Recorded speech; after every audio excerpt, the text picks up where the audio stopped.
계속 영상 말씀드리겠습니다. 225쪽에 갈등 관리요. 자, 맨 아래줄에 순기능이라고 되어 있습니다. 갈등의 역기능은 아실 거라고 보고 순기능이요. 자, 갈등의 순기능은 갈등이 조직의 긍정적인 방향으로 해결되었을 때 나타난다. 자, 순기능은 자, 조직의 불안 요소가 해결됐기 때문에 조직 발전을 할 수가 있다. 자, 그리고 226쪽의 맨 위에요.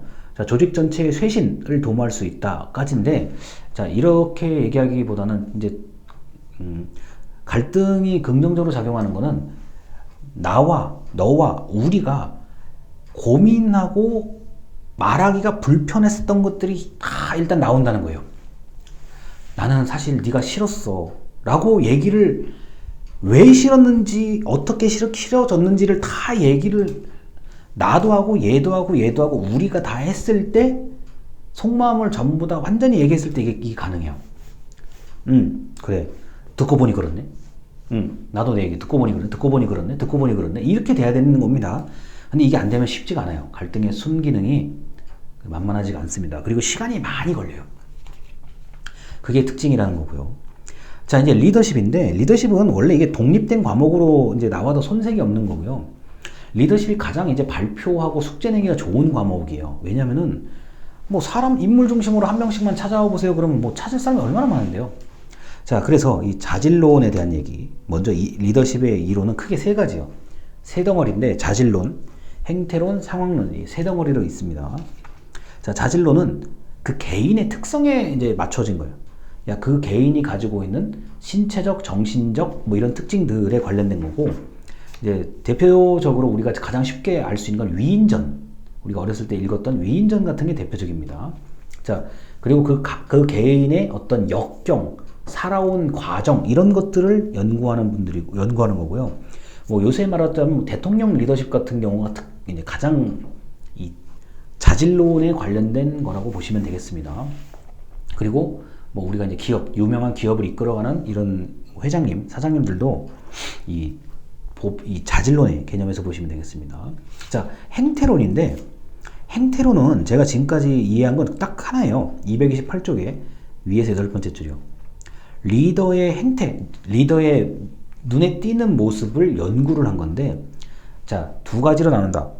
인간 중심으로 대하는 리더의 행태가 있고, 일 중심, 직무 중심으로 대하는 행태가 있다. 이걸 두 가지로 이제 나눈 겁니다. 그래서 관찰로 작성한 리더십이라고 제가 표현을 해놨어요. 자, 이건 학자들이 리더를 관찰을 하는 거예요. 아, 저 사람은 이렇고, 이 사람은 이렇다.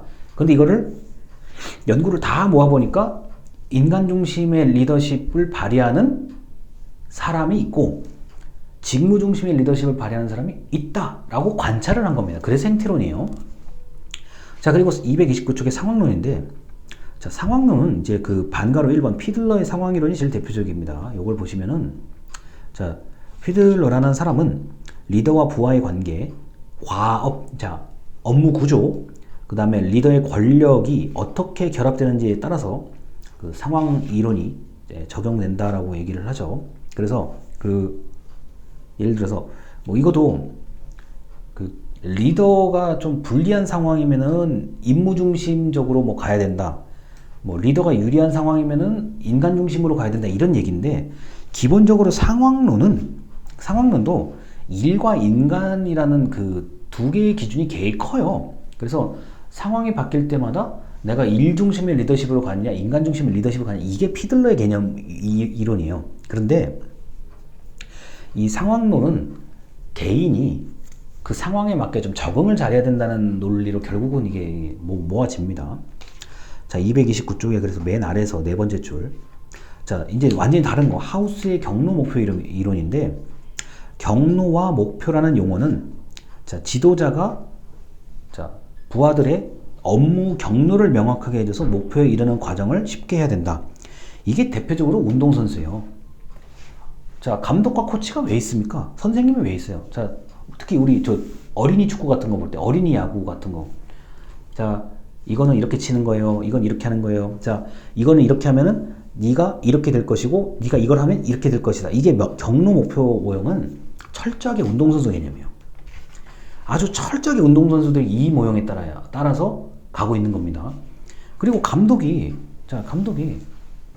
경로를 명확하게 해주잖아요. 작전 짜자. 야, 오늘 자, 우리 해야 된다. 자, 이번에 상대팀이 이렇고, 상대팀의 강점, 뭐, 축구 좋아하시는 분은 대번 알겠지만, 야, 쟤네는 항상 이런 그 포메이션, 대형으로 움직인다. 뭐, 4-4-2, 뭐, 3-5-2 이런 거 있잖아요. 야, 이런 포메이션대로 움직여. 그리고, 야, 상대편에 뭐, 예를 들어서, 이 뭐, 10번 선수는 어떻게든지 막아야 된다. 얘를 못 막으면 우리 진다. 아, 경로 모형이잖아요, 이게요. 그래서, 야, 우리 수비 너는 쟤 전담 마크야. 막어. 이게 경로 목표면 철저하게 운동선수 개념이에요. 이거는요. 저 옛날에 이게 무슨 말인지 몰랐거든요. 근데 너무 이게 쉽게 이해가 돼. 야, 오늘 1단계 이거 하고 집에 가. 자, 그 다음에 뭐 예를 들어서 야, 너 이거 잘하면은 내가 너 후보 선수가 아니라 진짜 바로 투입시킬게. 자, 그 다음에 야, 그럴 거 없고 전부 다 나하고 똑같이, 야, 나도 같이 운동할 테니까 같이 운동하자. 이게 정확하게 하우스의 경로 목표 모형은 운동선수 개념입니다. 자, 그리고 231쪽의 변혁적 거래적 리더십인데, 이게 의외로 모호해요. 이 참 중요하다고 하는데, 저도 이걸 중요하다고 배웠는데, 이게 의외로 모호해요. 자, 변혁적 리더십은 조직의 구성원들을 모두 최고 수준의 어떤 그 정신 상태로 만들어야 된다는 개념이 강해요. 그러니까 변혁이라는 거는 조직 전체의 변혁인데, 그 중에서도 의식적인 변혁이에요. 아, 우리가 이젠 이래서는 안 되겠지. 바꾸자. 나도 바꾸고 우리를 바꾸자. 우리 조직 전체를 바꾸자는 거를 리더가 계속 이거를 끊임없이 이끌어가고 심어주고 교육하고 어쩌고 저쩌고 하는 거예요. 이게 어려워요. 시간도 많이 걸리고. 그리고 이 정도가 된다고 하면은 이제 그 조직의 구성원들은 자다가도 일어나서 바로 얘기가 나와야 돼요. 아, 우리 회사는 이렇다. 나는 그 중에서 무슨 역할을 하고 있고, 내가 이렇게 해야만 우리 조직이 잘 된다. 이게 완전히 자판기처럼 나와야 돼요. 이게 되려면요. 자다가 깨워서 야, 이거 말해봐. 그러면 저절로 즉시 나와야 돼요. 그 정도가 돼야 변혁적 리더십이 영향을 준 거예요. 제가 예전에 이걸 어떻게 이해했겠어요? 몰랐죠. 그냥 외웠어요. 기말고사 나온다니까. 근데 이게 아무리 봐도 모호한 거예요. 이게 뭐야? 근데 뭐 카리스마도 있어야 돼, 개별적인 배려도 해야 돼, 영감을 줘야 돼. 이게 다 좋은 말이죠. 그러니까 제가 이거를 어떻게 하면 설명할 수 있을까 고민을 해봤는데 딱 하나예요. 야, 일어나서 빨리 해봐. 그러면 잠결에라도 가서, 무의식 중에라도 가서 뭔가를 할 수 있을 정도의 강력한 영향력을 리더가 심어준 거예요. 이게 군대도 이게 가능해요. 우리는 자, 어떤 뭐 정의를 추구하기, 정의 구현을 목표로 우리는 뭘 해야 된다. 우리는 오늘부터, 지금부터 바뀌어야 된다. 이런 거.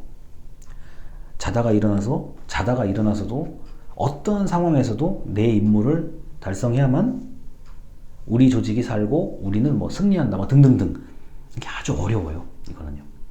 뭐 이걸 이제 뭐 어떻게 설명한다 그러면 옛날 이거 나폴레옹 같은 사람들이 이런 거에 해당될 수도 있는데, 뭐 대표적인 게 그거죠. 야, 알프스를 넘어가면 된다.